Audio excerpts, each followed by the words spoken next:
A 22-year-old girl who was visiting the capital, Tehran, with her family, and on September 13th, she was exiting a metro station in the center of the city with her brother at the time. She was confronted by the so-called morality police for being allegedly dressed inappropriately. So she was taken to a police station for what the authorities called so-called re-education of why the hijab is mandatory in Iran. Usually these re-education classes last about 1 hour, but that was not the case for Mahsa. The authorities said that she had suffered a heart attack and she was taken to a hospital nearby where she was in a coma, and then she had another heart attack and died. Her family are saying a very different story, that she had suffered abuse at the hands of the police when she was in their custody. The protests really started about 48 hours after she was pronounced dead.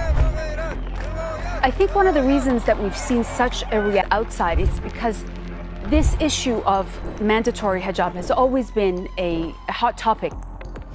There is this tremendous amount of anger from women because we all have been through this experience of what it's like in Iran. When you're leaving your home, you could be stopped at any time, anywhere in the city, from someone from the morality police who might deem you to be dressed inappropriately. Basically, we all feel that. Okay, when we talk about the Mahsa case, it's really sad. It strikes our mind because it's seen how women was killed by authorities. Like, really, we can't trust them. And when I think about it, the very first thing that comes into my mind is feminist ethic, which says a branch that focuses on the moral and ethical issues that basically affects women. They desire that women should get equal opportunities, right, and one should fight for it. And when seen in Iran, people are doing it. And the main purpose of feminist ethic is to promote gender equality, and it emphasizes on the importance of empathy, care, and compassion and ethical decision making.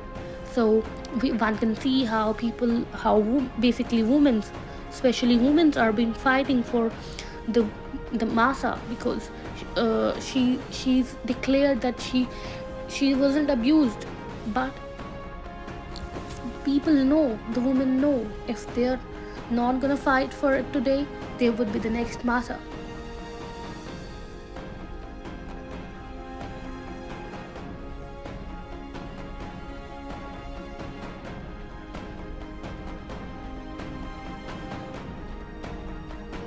The protests haven't been isolated to her hometown or the capital.